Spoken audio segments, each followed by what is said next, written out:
Boa noite para vocês. É um prazer, uma grande honra para mim estar aqui, especialmente depois da apresentação da Isabel como amigo do CRAV.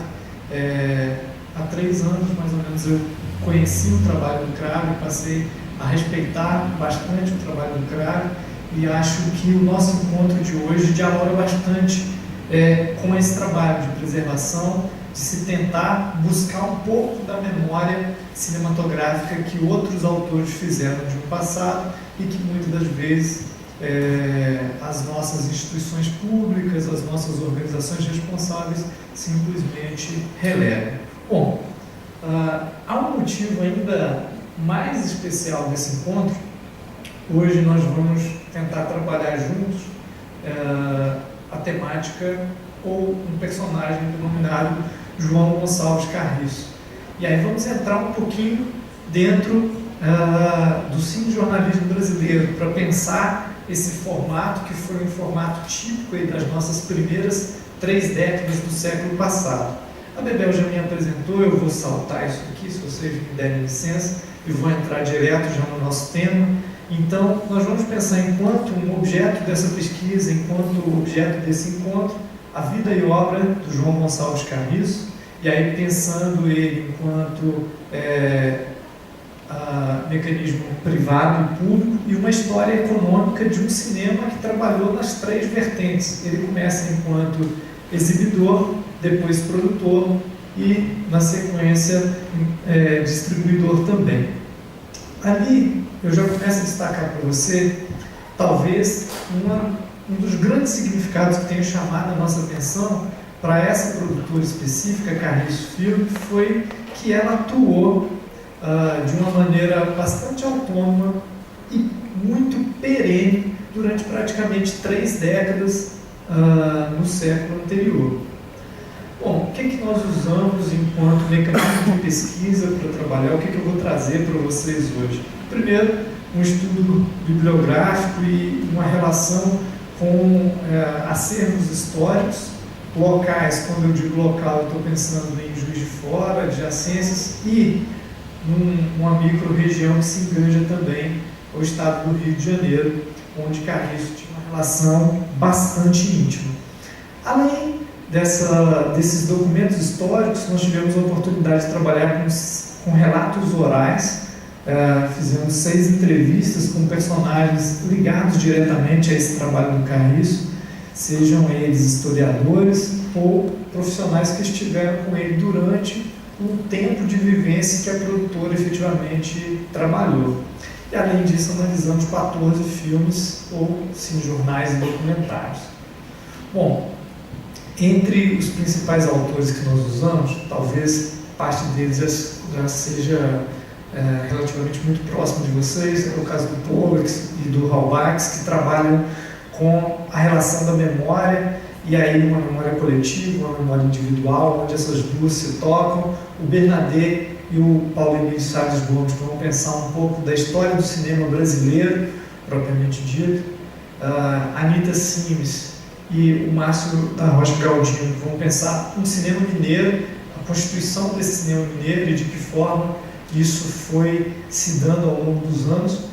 E a nossa Cristina Mussi e a Marta Sirimar, que são 2 pioneiras. A Cristina, no estudo do que ela chama de uma certa juiz-foraneidade no seu aspecto cultural e na sua tomada de visão para o litoral, para o aspecto de se pensar a cultura, não só a cultura das montanhas, mas também a cultura do litoral. E a Marta Sirimar, que vai pensar um pouco o próprio cinejornalismo, analisando esse cinejornalismo muito voltado aí para o seu aspecto político, propriamente dito, que não é o nosso caso nesse trabalho.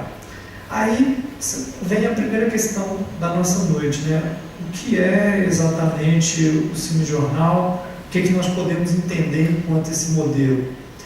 E aí eu coloco para você que é um filme de cavação. Filme de cavação nós vamos entender literalmente como aquele filme por encomenda, que quase sempre se tratava de inaugurações, se tratava de quando um determinado político ia a uma cidade, aquele registro era realizado, ou fazendas, ou tudo que se alguém pudesse encomendar. Nesse sentido, eu tinha lá um sinônimo para o cinejornal, ele era dito, conhecido enquanto atualidades. O termo atualidade se aproxima mais do nosso jornalismo de hoje, ou melhor, de um dito telejornalismo a partir dos anos 60 aqui no Brasil, propriamente dito, né? Por que então um jornal da telona? Ele ficava nos minutos anteriores à grade principal da programação. Quando hoje nós vamos assistir determinados filmes em algumas salas de cinema, nós temos já publicidade voltando para as telas, mas naquele momento histórico nós tínhamos pequenos cinejornais que davam em torno de 3 a 11 minutos de duração. Eram filmes periódicos, a gente trabalhava, a base era de 15 em 15 dias, você tinha um novo filme sendo exibido, mas alguns autores chegaram a fazer isso inclusive diariamente. Eu vou passar para você alguns exemplos disso daqui a pouco. Ali vem um detalhe que a gente precisa tomar cuidado, a não inserção dos elementos de ficção. Isso se dava quase sempre, entretanto, em períodos, por exemplo, de guerra, a ficção era extremamente utilizada para registrar, por exemplo, um combate de navios, um combate onde as câmeras não pudessem ir, eles se davam ao luxo, sim, de ficcionalizar determinados elementos. Curta duração, nesse momento se pensava muito em metros. Então eu teria aí de 150 a 300 metros de filme, o que dá para a gente, a média 100 metros de filme de 35 milímetros, em termos de exibição, a gente ia pensar mais ou menos 3 minutos a 3 minutos e 40, dava aí de 11 a 12 minutos no total, né? Seria, naquele momento histórico, talvez a mais conhecida variante do documentário. Naquele momento, hoje, é quase desconhecido esse mecanismo dito enquanto cinejornal, mas nas 3 primeiras décadas, sim, havia uma grande propensão do termo. Primeiro, porque efetivamente ele era muito próximo das pessoas.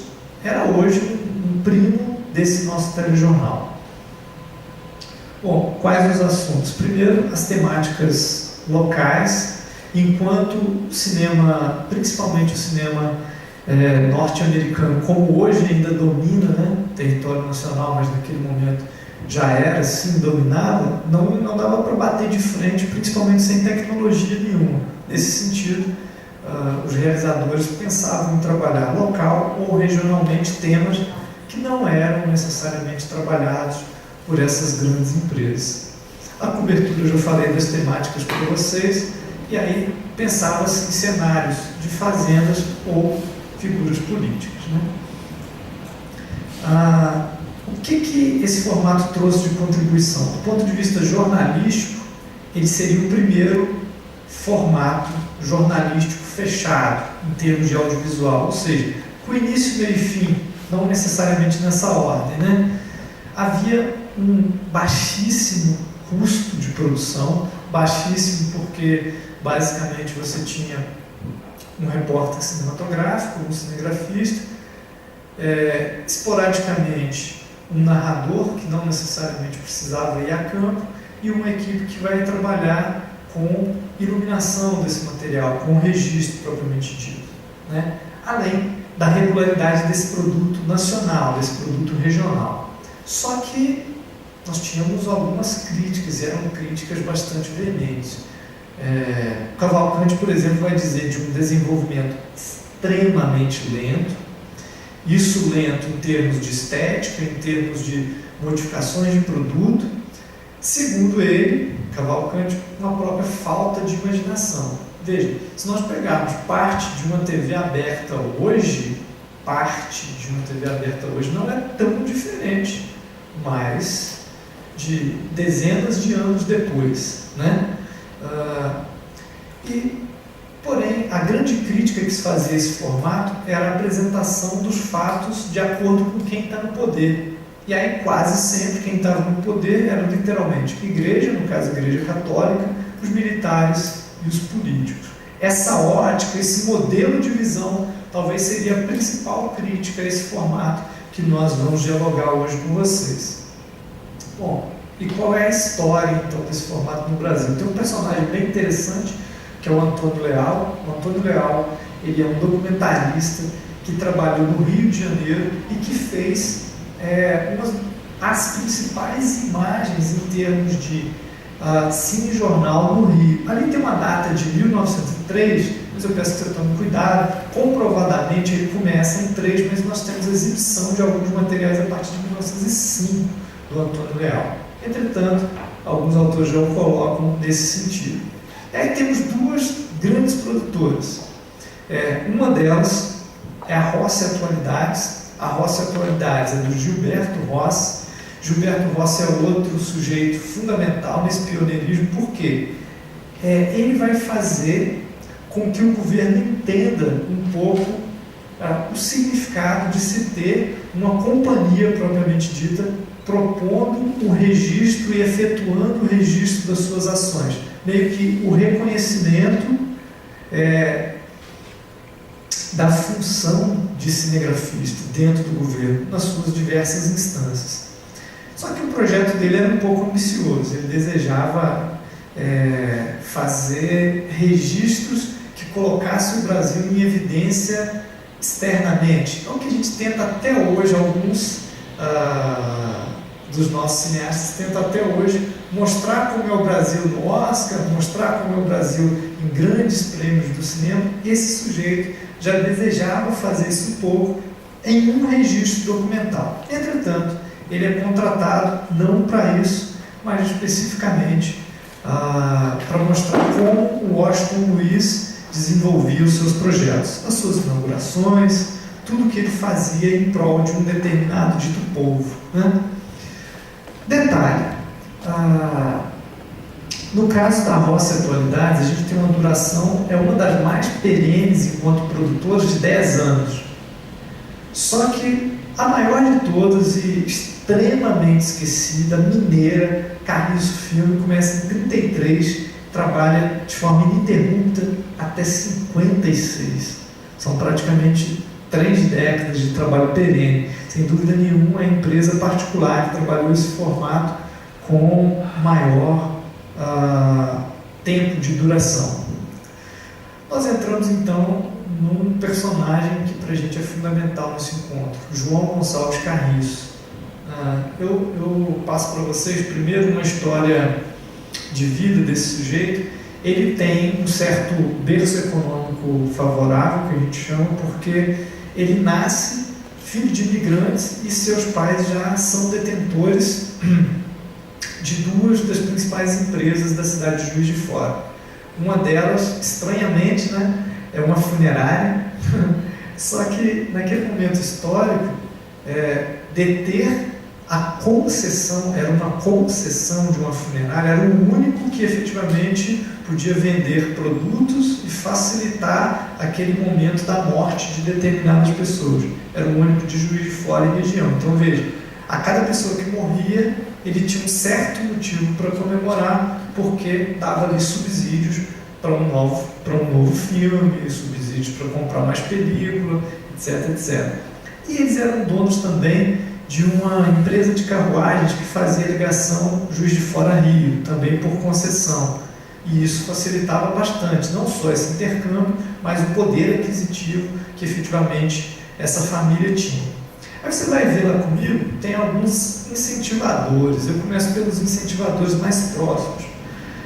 A primeira incentivadora dele era a irmã, a Elisa, irmã de sangue, propriamente dito, e depois irmã de caridade. Ela se torna uma freira, e aí, enquanto freira, ela vai fazer um trabalho sensacional de auxiliar num outro momento da vida que eu vou contar para vocês.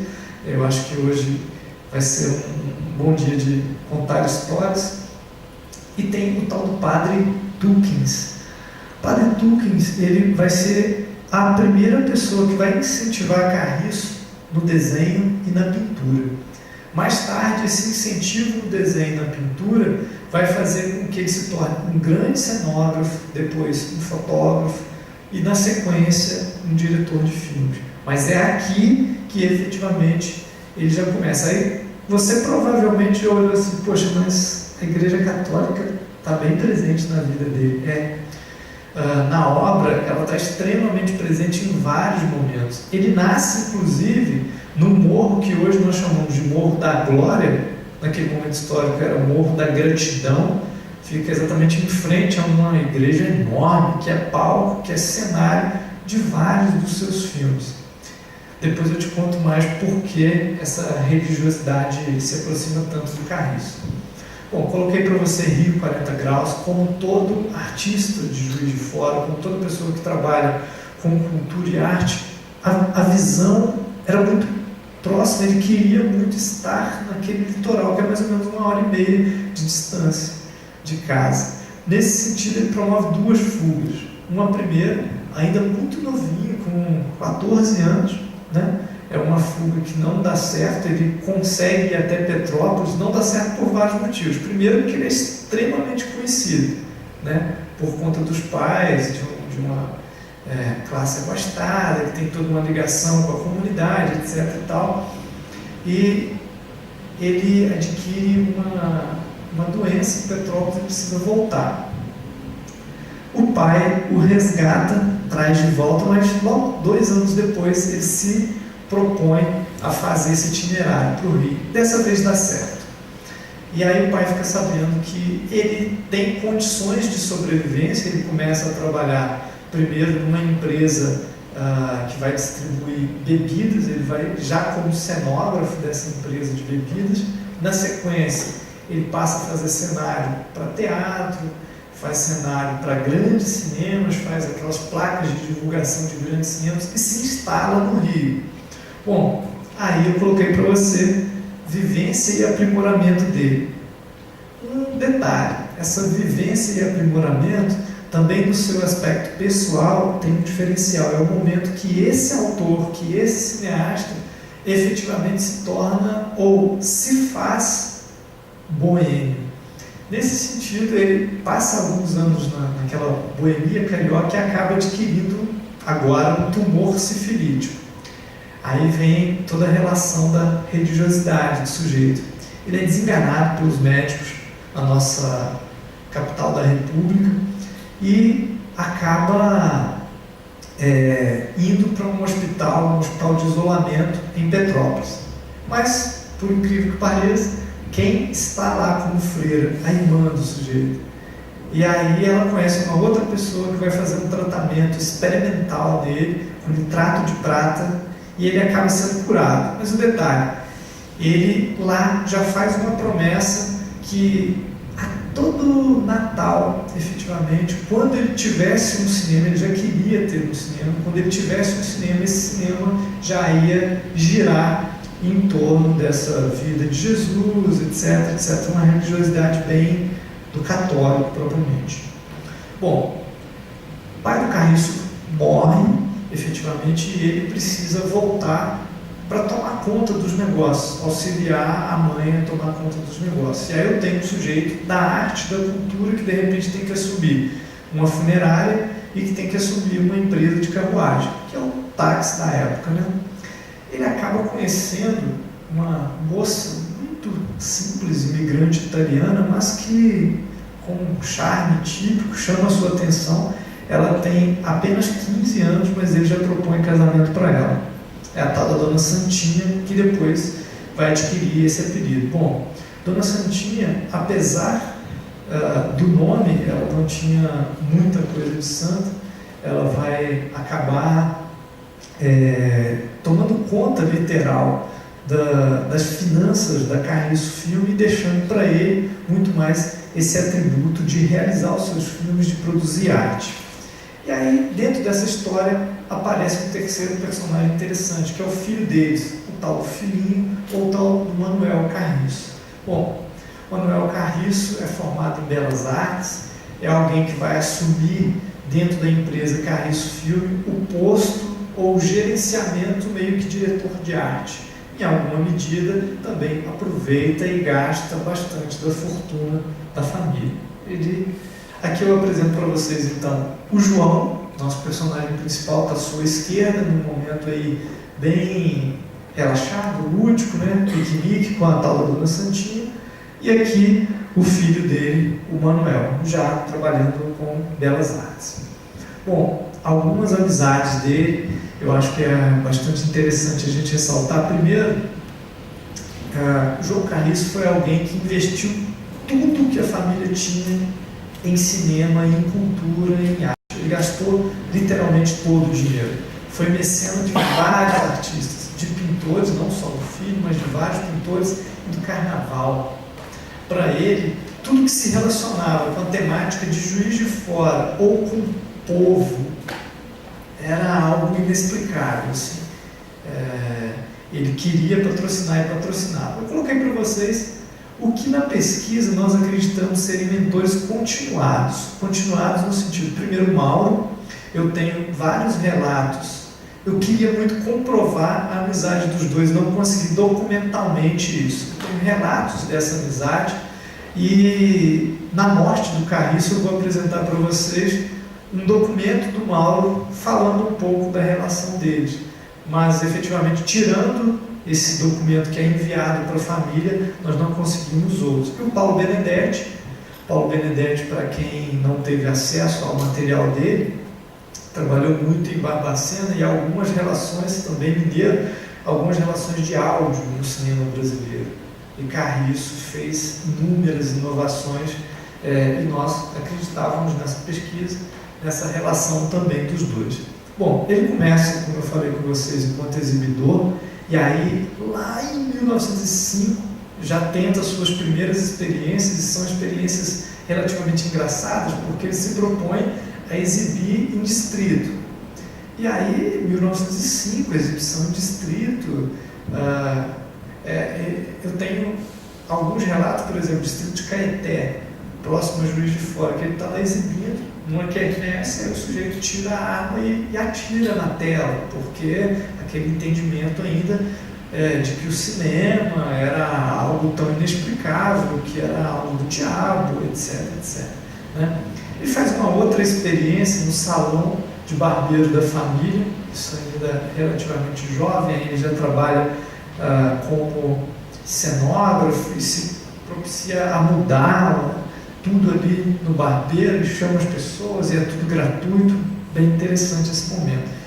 Em 1910, ele já inaugura um primeiro grande projeto, só que é tão grande que 2 anos depois ele não consegue segurar, que é uma proposta já de um teatro, né? Grandioso demais, e ele relativamente jovem para abarcar essa proposta. Aqui é o cenário que ele produziu no salão de barbeiro lá da família, um cenário bastante rico em inúmeros cartazes, figuras, um estilo diferenciado, digamos assim. Interessa muito para a gente esse espaço dito, denominado por ele mesmo enquanto cine popular. É interessante lembrar, primeiro, que esse espaço é um aprimoramento das tais sessões que ele faz, que denomina Cine Sereno, ao ar livre, com um pouco de chuva, etc. Logo depois ele vai para um improviso na própria funerária, literalmente, sem nenhum ponto a mais, a meu ver. Ele leva as pessoas para exibições na funerária da família, e aí lá dialoga os filmes, exibe para criança, exibe para adulto. Isso a gente está pensando aí, década de 20 do século anterior. Bom, lá em 27, então ele tem a oportunidade já, depois de estar na mão toda a fortuna da família, ele vai inaugurar esse espaço. Um espaço amplo, são 1000 lugares, dedicado literalmente a trabalhadores. Ele está pensando aí numa Manchester mineira que renega o que eu estou chamando aqui de trabalhador, que é trabalhador têxtil, que ganha pouquíssimo, que não, até hoje às vezes não tem condição de um cinema de R$26 a entrada. Mas é para esse público que ele faz esse cinema.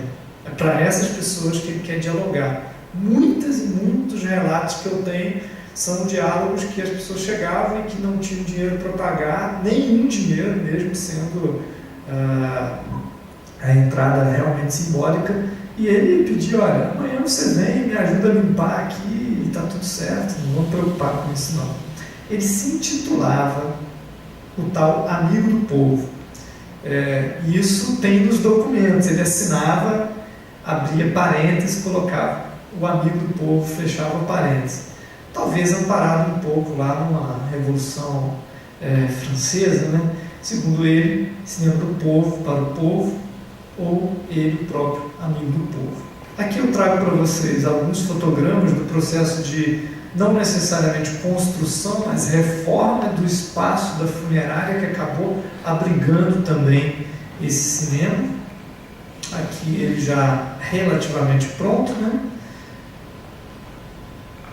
Aqui a saída de uma das matinês, conforme eu disse para vocês, era um cinema muito frequentado, talvez cujo o público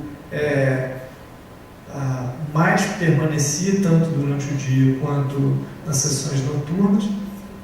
E aqui eu tenho uma interna do espaço para vocês conhecerem, cadeiras de madeira sem muito conforto, mas com inúmeros diferenciais. A gente vai estar tentando passar a partir de agora. Primeiro, os filmes.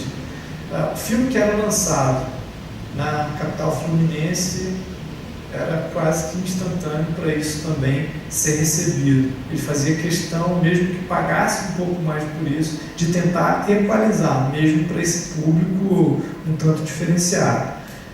Para ele, o cinema deveria ser um espaço de conhecimento, e aí o conhecimento se dava não só nas exibições dos filmes, mas efetivamente em apresentações artístico-culturais, que aquele espaço promovia, e aí eu trouxe para vocês uma série, né? Trupe circense, mágico, teatro, etc.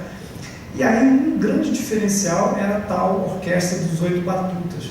Era uma orquestra que ficava ou atrás do palco ou próximo dele, dependendo da exibição, e que literalmente promovia uma trilha quase que instantânea ao filme. Isso mudava diariamente. Além disso, o espaço tinha alguns agrados. Eram agrados que começavam com café, chocolate, calendário, isso para esse público. Bom, aqui um dos primeiros números que aconteceram no Cine Popular, a Trupe Exxon, que depois eu vou passar para você um pequeno fragmento deles. E existia inúmeras formas de divulgação. Hoje os nossos cinemas divulgam de uma forma bastante precária comparado ao que ele utilizava, quase sem tecnologia, mas com muito boa vontade e com uma astúcia muito grande. Primeiro, a própria localização estava bem no centro da cidade. Ele tinha um apito que efetivamente hoje você vê em alguns bairros, ainda nas padarias, etc., quando literalmente chama a sua atenção, tem pão quente, lá tem filme novo, hoje nós temos lançamento, etc. e tal. Tinha algumas carroças e caminhões que ele construía alegorias desses filmes, então aí já misturava o teatrólogo com o cenógrafo, com o realizador, com o exibidor, além de jornal impresso, além de programa e uma agência de publicidade. Talvez a primeira agência mineira. Nós tentamos comprovar isso, mas pelo menos na micro-região Juiz de Fora e adjacência é a primeira, com certeza, mas não deu certo. E aí, essa agência não deu certo por inúmeros motivos. Primeiro, que ele não era o sujeito que vendia, ele era o criador, ele era artista, muito mais do que efetivamente aquele que tem todo um plano de marketing para uma empresa ou para uma figura política, etc, etc. E aí, não saber vender numa agência de publicidade pode ser um grande equívoco. Aqui eu trouxe para vocês uma tabuleta de divulgação que eles faziam. Você vai perceber ali que está Cine Palace. Cine Palace é interessante ressaltar porque ele fazia uma distribuição também, não necessariamente só nos cinemas dele, ele tinha 2, como nos vários cinemas de Juiz de Fora, e mais 15 cópias distribuídas entre Rio e São Paulo, principalmente Rio de Janeiro. Aqui mais cenário que ele usava para divulgação dos seus programas. E aqui é bem interessante, é um caminhão que rodava a cidade, falando dos filmes, com parte de um cenário que ele imaginava ou tentava reproduzir dessas obras, né? E chamava demais a atenção. Aqui, por exemplo, é uma guilhotina, né? Tem um sujeito ali, uma capa preta, andava para a rua assustando as pessoas, etc. E isso, para o público que ele queria atingir, era fenomenal, era fantástico. Bom, aqui você tem um dos programas que salientava a relação dos filmes que acabavam de sair, por exemplo, no Rio de Janeiro, já estavam disponíveis no Cine Popular. E aqui, infelizmente, eu tenho um presente do local que foi o Cine Popular. Bom, você vai ver a fachada ali distribuída entre o mercado e efetivamente a entrada de um estacionamento. Aqui eu tenho a entrada do estacionamento, essa seria a recepção do Cine Popular. E aí eu adentro o espaço. Você vai perceber que efetivamente ainda há um pé direito muito alto. Existe a capacidade para 60 carros nesse local, que dá para você perceber um pouco a dimensão. Essa escada é uma escada de madeira, uma escada de época, a única peça que está conservada, e aqui você tem o neto desse sujeito mostrando onde seria a abertura para a exibição dos filmes no espaço. É algo, para quem efetivamente ama cinema brasileiro, é apaixonante estar lá dentro, ouvir essas histórias do neto, mas eu vou continuar. Ele tinha um outro espaço, que era a tal Casa de Diversões Carriço. Esse espaço não ficava em Juiz de Fora, mas numa outra cidade chamada Matias Barbosa. Diferença entre eles: aqui o exibidor talvez não era tão popular, era um cinema já voltado para uma elite que passava seus finais de semana lá e que tinham cadeiras numeradas. Há de se colocar um aspecto interessante, que hoje essa cidade cresceu muito, mas não possui cinema. Naquele momento histórico, sim. Esse aqui é o espaço, atualmente. Ele foi dividido em uma série de estabelecimentos, jogo do bicho, uma academia. Ali você vai perceber na tua esquerda abaixo que o palco ainda se mantém exatamente como era, eles não destruíram, não fizeram nada. E por incrível que pareça, o detentor do imóvel mantém fechado, como se fosse uma câmara escura, absolutamente lacrada, com os equipamentos de exibição. Ele não mexeu, não quis vender, ele só lacrou e preferiu alugar o espaço todo. Bom, nós entramos então a trabalhar esse sujeito, não só agora como exibidor, mas como produtor de filmes. Ele começa efetivamente a pensar esse aspecto da produção em 27 ele vai contratar então o Brescia para estar fazendo a cobertura de um jogo entre o time da cidade de Juiz de Fora e o time paulista. Nessa ocasião, o time de Juiz de Fora perde, etc. Para ele é um arraso, que ele faz um grande investimento e efetivamente não consegue a vitória. Só que em 29, especificamente, ele vai fazer o primeiro cinejornal da Carriço Filme. Esse eu vou exibir para vocês daqui a pouco, é o SN015. Você vai perceber comigo que é um momento em que ele ainda está montando uma linguagem, ou está conhecendo uma linguagem cinematográfica. Tanto em termos de imagem, som, eu nem tinha, né? Mas em termos de montagem propriamente dita, facilmente você vai identificar essa concepção, primeiro de experimentalismo, para depois a identificação de uma imagem mais clássica no fazer, que ele adota. A partir de 33, então, a produtora Carriço Filme começa a funcionar, e é uma produtora que chama a atenção das pessoas, não só da cidade, mas de toda uma região. A grande crítica, novamente, é o registro do poder, ou registro dos políticos, registro da Igreja Católica, registro dos militares. Aí provavelmente você vai me perguntar do povo. O povo, sim, era a peça fundamental, mas principalmente enquanto número. Depois a gente vai ver isso melhor. tem um aspecto diferenciado que toda filmagem, literalmente, ele vai usar um fotógrafo estilo, meio que para promover um autorretrato, ou um retrato da própria equipe, ou manter uma ligação entre a fotografia e o cinema propriamente dito. Bom, segundo alguns autores e segundo algumas entrevistas, o financiamento que boa parte dos outros cinejornalistas tinha, ele abdicava.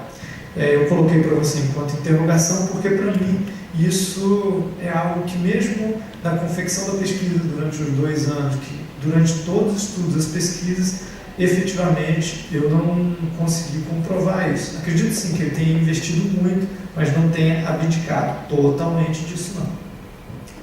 Apesar desse olhar para o litoral, de correr para o Rio de Janeiro, fugir 2 vezes para lá, se formar no Rio de Janeiro, numa escola que vai pensar no cinema de lá, você vai perceber comigo que a relação dele com Minas, de forma alguma, estremeceu. Né? O símbolo que ele usava, que autenticava o seu trabalho, é o nosso mapa, né? O mapa e a identificação onde estava a cidade que ele efetivamente adorava. Né?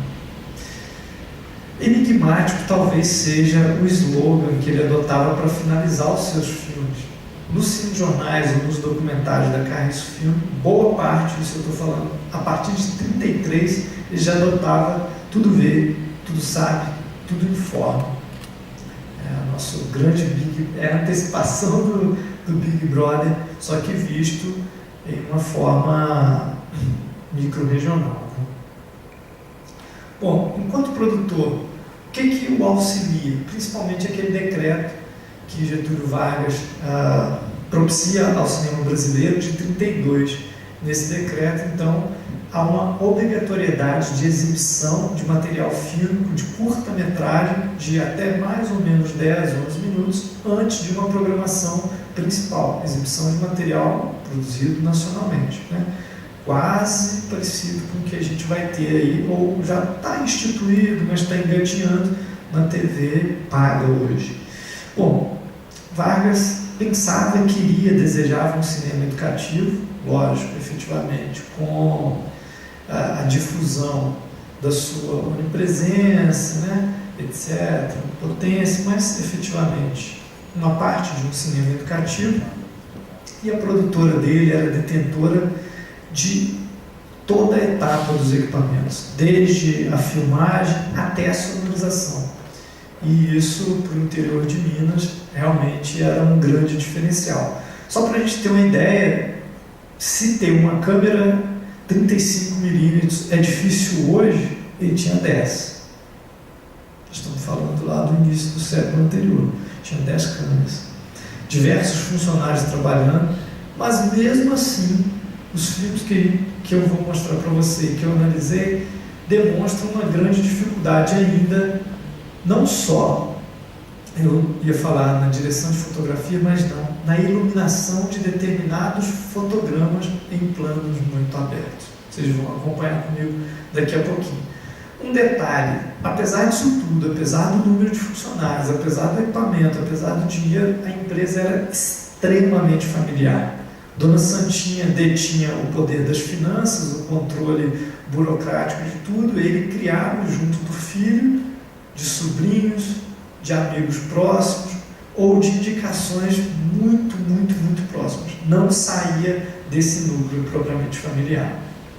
Aqui você vê um dos fotogramas, uma equipe fazendo externo, já quase 10 pessoas, né, no externo. Você pode observar comigo, ou eles estão de terno, como na foto anterior, ou está com essa gravatinha. Havia um cuidado estético na apresentação relativamente grande, uma gravatinha borboleta que os identificava junto com o uniforme. E aqui o próprio Carriço, no momento muito interessante para ele, que foi um fotograma do primeiro filme, segundo a própria produtora, sincronizado entre imagem e som. A gente vai exibir para você, você vai ver que a sincronia é próxima. É próximo. mas o primeiro trabalho dele é uma experimentação valiosíssima para a gente. Bom, se é família, se o ambiente é familiar, para ele não existia, não podia haver férias, não podia haver final de semana, todos os dias eram dias dedicados a um cinema brasileiro, eram dias de se fazer filmes, só não se fazia se não tivesse dinheiro, efetivamente. E aqui eu entro para falar contigo de uma outra paixão dele que ultrapassa o cinejornal, era uma paixão relacionada à ficção. E a ficção, ele vai pensar, havia um desejo muito grande de se fazer um filme sobre Santos Dumont, ele não conseguiu concretizar esse desejo, e aí no cinejornal número 19, ele faz um ensaio de uma das primeiras cenas ficcionais. A gente vai estar exibindo também, período de carnaval, você vê um folião deitado na praça, e esse folião já parece que passou a noite a berlinda, etc., e aí vem uma pessoa para varrer e um policial o escolta a sair da praça para deixar o trabalhador limpar esse lugar. Um detalhe, esse sujeito investe boa parte dessa fortuna comprando um sítio que ele queria muito fazer algo bem parecido com o Mazzaropi. Eu cheguei a visitar a propriedade, essa propriedade já mudou bastante, hoje ela é muito dividida ao tamanho que era, mas era mais ou menos parecido com isso aqui, coberto por árvores naqueles morros. Você tinha uma planície muito grande. A proposta era fazer 2 grandes estúdios para se trabalhar a ficção nesse lugar. Ele fica a basicamente 16 quilômetros do centro de Juiz de Fora, e todos os indicativos, todos os amigos, todos os entrevistados, a imprensa já começava a divulgar isso, mas infelizmente ele não teve tempo de vida para tocar mais o projeto. Bom, enquanto distribuidor, João Gonçalves Carriço trabalhou com os 2 cinemas da sua propriedade, todos os cinemas da cidade de Juiz de Fora, e chegava a distribuir cerca de 15 fitas, principalmente para o Rio de Janeiro, trabalhando com 2 produtoras. Primeiro, a distribuidora de filmes, e depois a União Cinematográfica. Bom, a última sessão, o momento derradeiro, quando o sonho, ou o delírio, ou o prazer acaba, né? 59, esse personagem que a gente está trabalhando hoje morre. E aí, investigando um pouco da morte dele, investigando um pouco do jornal, nós percebemos inúmeras contradições. Primeiro, muito se falava de um efizema pulmonar, que ele fumava muito, um sujeito muito agitado, e aquela coisa de se gravar, de se filmar, perdão, o tempo todo, acabava fazendo com que ele buscasse no cigarro um amigo, né? Nós descartamos um pouco essa possibilidade depois de algumas análises de material médico. Bom, só que tem um detalhe, em 50, aquela tal exclusividade da funerária, a prefeitura caça essa exclusividade. Nesse sentido, o principal subsídio que mantinha os seus filmes é literalmente eliminado. E aí, vocês vão convir comigo que alguém que trabalhou quase 30 anos, podendo produzir muito, diariamente, de forma ininterrupta, vai ter um baque muito grande. E para nós, talvez, esse tenha sido o baque principal que, logo depois, levou Carriço a falecer. Ele não conseguia mais dinheiro para produzir seus filmes, ele acabou ficando mais amargurado do que inicialmente era. A família começou a se afastar, essa família que às vezes era sacrificada pelo trabalho enquanto equipe familiar, começou a afastar desse autor e ele ficou relativamente sozinho. Bom, estava sozinho, morreu, por incrível que pareça, ele registrava inúmeros jornalistas, inúmeros comunicadores, mas a imprensa da época, todos os jornais impressos da época, deram somente a nota que a família pagou do falecimento dele. Ninguém cobriu. Absolutamente ninguém cobriu. Mas mesmo sem a imprensa, o Mauro faz questão de mandar para a família esse bilhete bastante carinhoso. É com a mais profunda emoção que me associo às homenagens prestadas à memória do nosso inesquecível João Gonçalves Carriço, o meu velho amigo Carriço, criador da Carriço Filme, pioneiro da produção e exibição cinematográfica em Minas Gerais e um dos mais sólidos pilares do cinema brasileiro.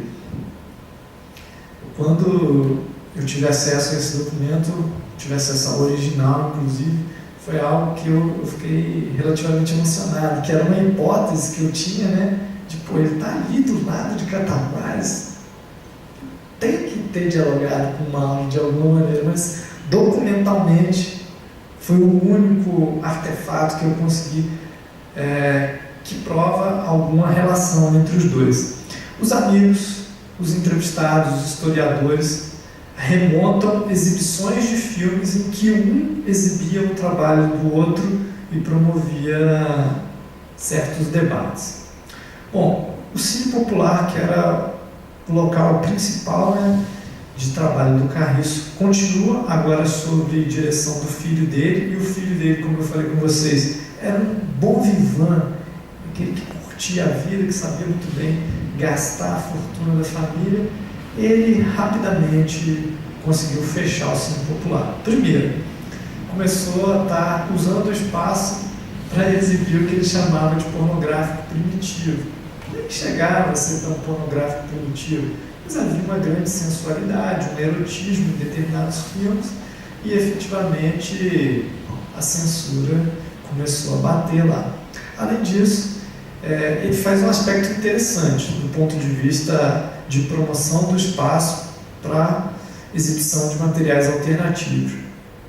Como ele começa a ter alguns problemas com as distribuidoras norte-americanas, ele vai buscar na Tabajara Filmes, que é uma distribuidora de filmes principalmente europeu, mas com viés da Europa Oriental, determinadas obras que ele pudesse estar exibindo no cinema, sem necessariamente contextualizar, né? Veja, a gente está ali na década de 60, 64, tem um probleminha que acontece aqui nesse país, e efetivamente em 66 ele vai estar promovendo um festival desses filmes em que todo mundo literalmente é preso, quem está assistindo, quem organizou, etc, etc.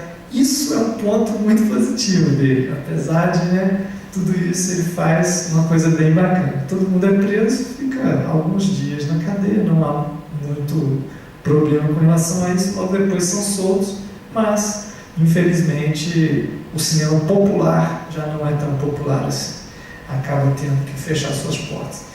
Aqui o Manuel, num momento da vida a posteriori, aí vem um problema e talvez uma peça fundamental da nossa conversa de hoje. O João Gonçalves Carriço tinha um acervo, produziu mais de 1000 filmes, entre cinejornais e documentários. Filmes que registram épocas, costumes, modos de vida, aspectos culturais. Boa parte disso simplesmente se perdeu. Em 50, propriamente dito, quando Carriço já começa a sentir o baque, talvez, da funerária, ele faz um acordo com a prefeitura e doa boa parte desse material. A prefeitura recebe, assume isso, e aí depois, na morte dele, ainda sobram uns 30%. O que o filho faz? Ele vai negociar. O jeito dele é outro, ele vai entender aquele filme de uma outra maneira e vende para a prefeitura de Juiz de Fora o restante da obra do Carriço. Bom, qual é o grande problema? Prefeitura, etc. O que a gente faz com esse material? Primeiro que é um material película, altamente inflamável, desgastado. Isso é ótimo da gente colocar num prédio velho de frente ao cemitério municipal. Colocamos lá, prédio cheio de goteira, sol direto, ou seja, rapidamente boa parte desse material fica pior ainda. O que se faz? Duas opções ótimas. Primeira opção, o secretário de Cultura da época, o senhor Zaca, manda enterrar boa parte desse material na Câmara Municipal. O que não pôde ser enterrado, porque já estava numa condição mais precária ainda, é literalmente jogado no Rio Paraibuna. Eu trouxe para vocês algo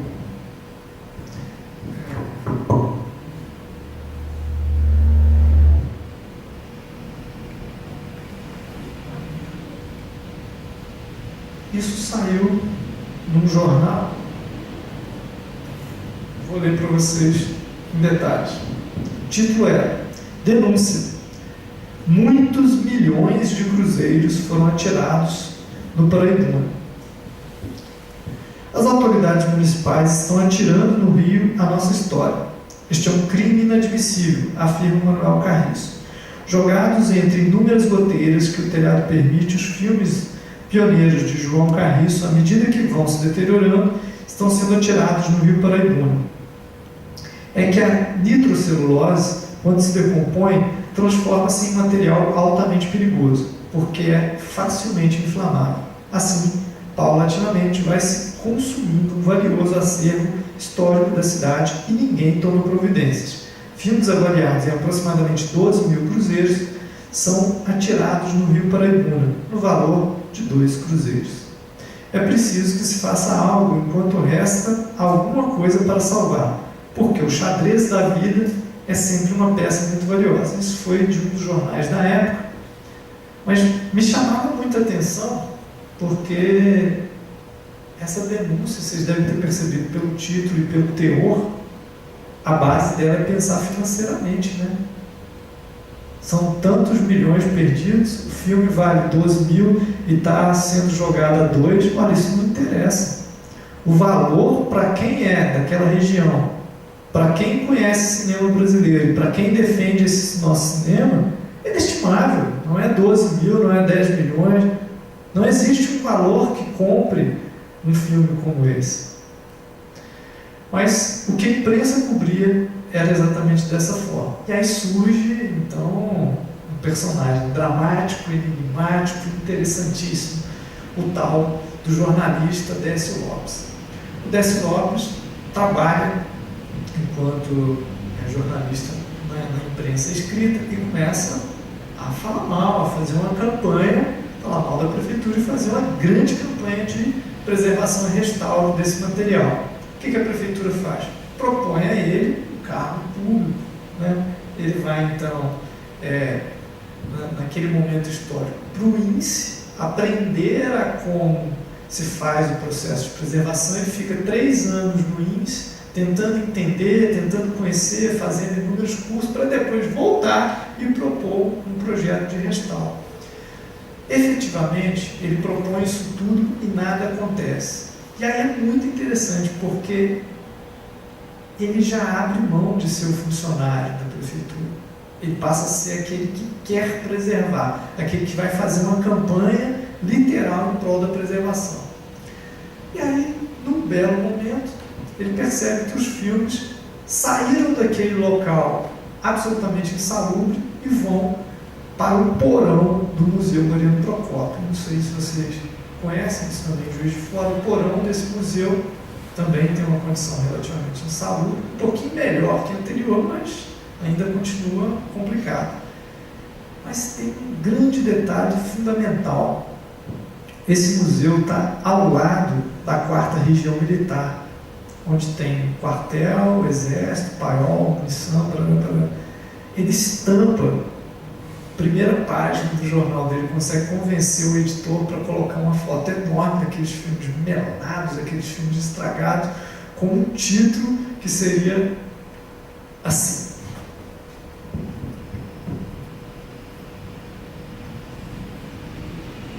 Carriço pode explodir museu. Aí eu conversei com o Décio, sensacional, uma entrevista, nós marcamos um dia, fizemos vários, e eram conversas assim, de 6, 7 horas. Na matéria, eu coloquei que quando um filme explode, ele desenrola e nada apaga o fogo. Nem água, nem extintor de incêndio. Podia botar fogo no bairro Mariano Procópio, no Museu Mariano Procópio e também no quartel-general, que ficava do outro lado do lago. Se caísse no paiol, então, todos pensariam que era uma contra-revolução. E ele entra nos risos, né? Ele adorava essa brincadeira. Aí, o general responsável pela 4ª Região Militar foi até o prefeito da época, Melo Reis, o mesmo dos detalhes anteriores, e em 24 horas o acervo saiu da cidade e foi para a Cinemateca Brasileira. Se você acompanhar comigo, o Carriço doou em 50, em 77 esse acervo vai para a Cinemateca. São 27 anos resolvidos em 24 horas. Interesses bem diferentes. Né? 10 minutos? Meu Deus. Ok. Bom, hoje, infelizmente, a contabilidade dos filmes não funciona, não existe. Do material que foi doado, as pessoas não sabem o que aconteceu, parte se perdeu. Em 82, teve incêndio da Cinemateca, e infelizmente, vários dos filmes estavam nas alas atingidas. A restauração está absolutamente parada. Até esse momento, a Prefeitura de Juiz de Fora, orgulhosamente, diz ter conseguido 1% do valor total do restauro. Bom, em 2006, foi feito um projeto de restauração um pouco mais amplo para o Fundo Estadual de Incentivo, mas até esse momento parece que também não foi aprovado. Bom, vou tentar saltar algumas coisas aqui. Isso aqui... ok. Bom, algumas características do acervo dos 5 jornais da Carriço Filme. Primeiro, as temáticas. Veja, Juiz de Fora é campeão. O amor que ele tinha pela cidade era algo que nas suas obras você percebe de cara. Logo depois, exército, né? Ensino, Igreja Católica e Prefeitura. Essa tríplice, exército, igreja e prefeitura, é uma outra constante. Bom, os temas quentes ou aqueles do cotidiano, aqueles que têm que ser feitos na hora, dificilmente eram registrados por esse tipo de mecanismo. Sim, no jornal não era muito feito. Não havia, como no telejornalismo hoje, um certo ordenamento, né, das edições do telejornal, ou seja, o que eu começo, como eu começo o telejornal, como eu termino, tem happy end, não tem happy end, que editorias se ligam, não havia muito esse controle. O pensamento era bastante particular e pessoal. Durante esses quase 30 anos, você identifica formas de montar extremamente diferentes. Extremamente diferentes. Bom, o povo, novamente, conforme eu tinha dito para vocês no início, a maior parte das vezes é visto como número, multidão, agregado.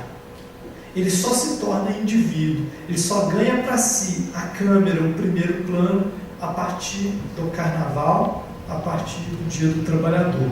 São esses dois momentos que a Carriço Filme muda completamente a forma de se registrar, em que não é o dono da fábrica que interessa, em que não é o militar que interessa, em que não é o político que interessa, mas aquele povo frequentador do seu cinema. Bom, algumas das características, eu chamo de pseudo-autoridade, eles chamavam de altas autoridades, né? Eles são principais ali.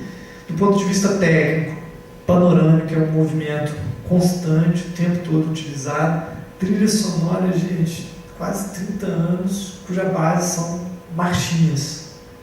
Um tempo muito característico, né? Muito característico. Bom, voz-over aqui era fundamental a partir do momento que efetivamente eu tinha som. O texto é muito rebuscado, elogioso, só que me permite, em alguns momentos, como também hoje no telejornalismo, trabalhar com humor, trabalhar com brincadeira, principalmente esporte, cultura. E aí, eu queria muito exibir para vocês alguma coisa.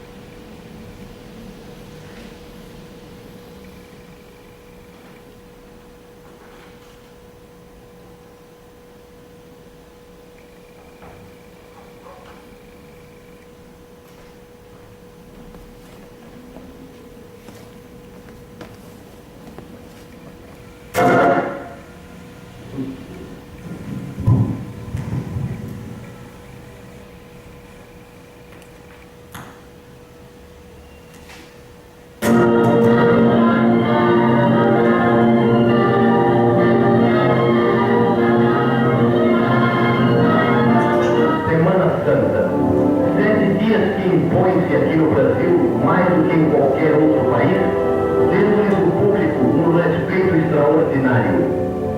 Aqui focalizamos alguns aspectos das solenidades da Semana da Paixão, realizadas em Juiz de Fora. A procissão do enterro concorreu grande massa popular como vem, realçando extraordinariamente o espírito religioso da culta população desta cidade.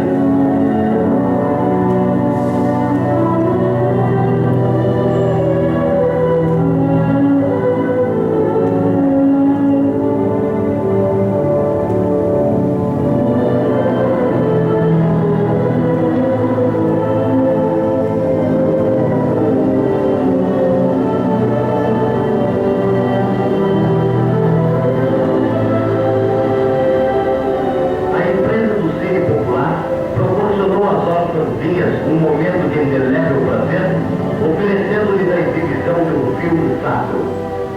Todas as crianças do asilo João Emílio estiveram presentes, inclusive as superioras desta casa de caridade.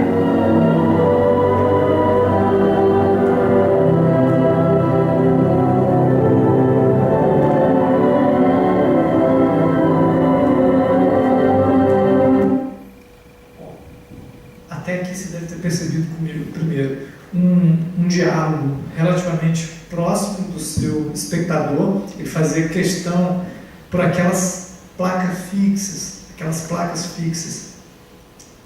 antes de cada filme ou durante, estabelecer esse contato, eu, realizador, conversando contigo o tempo todo. Isso acontecia não só em Juiz de Fora, mas nos outros lugares em que ele distribuía. Você percebeu provavelmente esse texto relativamente elogioso, em excesso, aqui a relação muito clara com a Igreja Católica, já demonstrada para você. Chamou um pouco a atenção, eu parei aqui nesse momento, porque às vezes eu, conversando com os meus alunos, gosto dessa cena.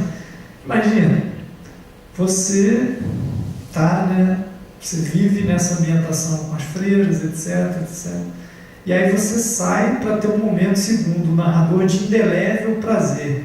Esse momento de indelével prazer é para assistir um filme sacro. Você tem milhões de opções, mas vai assistir um filme sacro. Nesse texto, há quase que um contraste com o que nós vamos assistir agora. Há um contraste, né?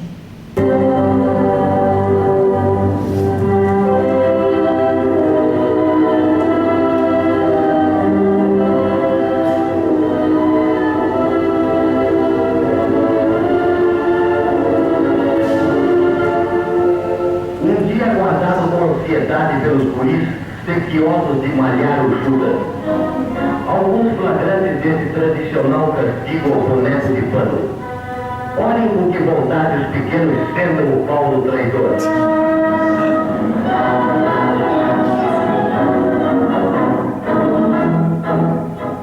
O Dia do Trabalho foi brilhantemente comemorado, tendo as mais importantes fábricas de Juiz de Fora, Sarmento, Mascarenhas, Santa Cruz e outras, promovido animadas festas no Morro do Redentor. Em homenagem também a este dia, o Clube Sedan fez realizar uma pomposa matinê dançante nos salões da Industrial Mineira. Um grupo de convidados, e entre eles os diretores da importante fábrica Sedan.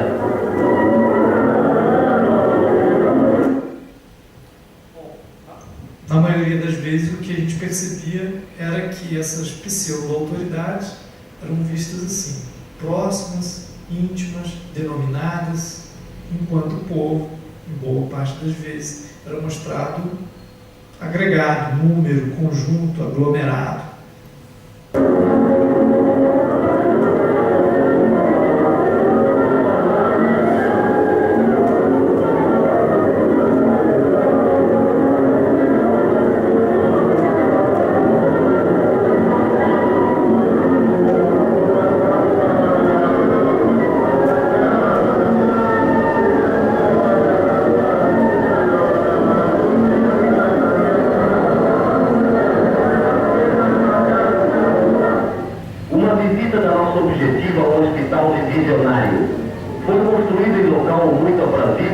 sendo um clima bastante saudável. Nessa ocasião foi inaugurado o pavilhão de clínicas, tendo assistido a esta solenidade altas autoridades civis, militares e eclesiásticas. Do hospital divisionário descortina-se um belíssimo panorama.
Os doentes são transferidos para a nova enfermaria.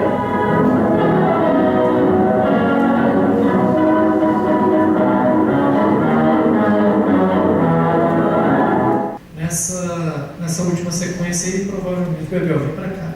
Nessa última sequência, provavelmente vocês devem ter percebido, primeiro, a tal das altas autoridades era algo que me incomodava muito ao assistir esses jornais. A autoridade já me incomoda, mas alta autoridade eu ficava tentando colocar um metro, alguma coisa assim, para perceber por que tão alta.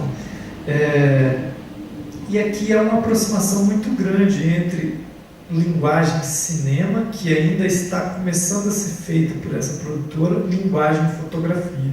As pessoas posam como se estivesse fazendo para a fotografia, e depois, na sequência dos anos, efetivamente, é que eles vão adquirindo não só a técnica, mas a propensão de se pensar uma linguagem mesmo propriamente dita para esses cinejornais.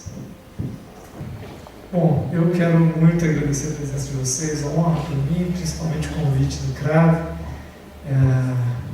Prazer enorme, essa amizade é recíproca, forte e duradoura. Um abração para vocês, uma ótima noite de terça, viva o cinema brasileiro.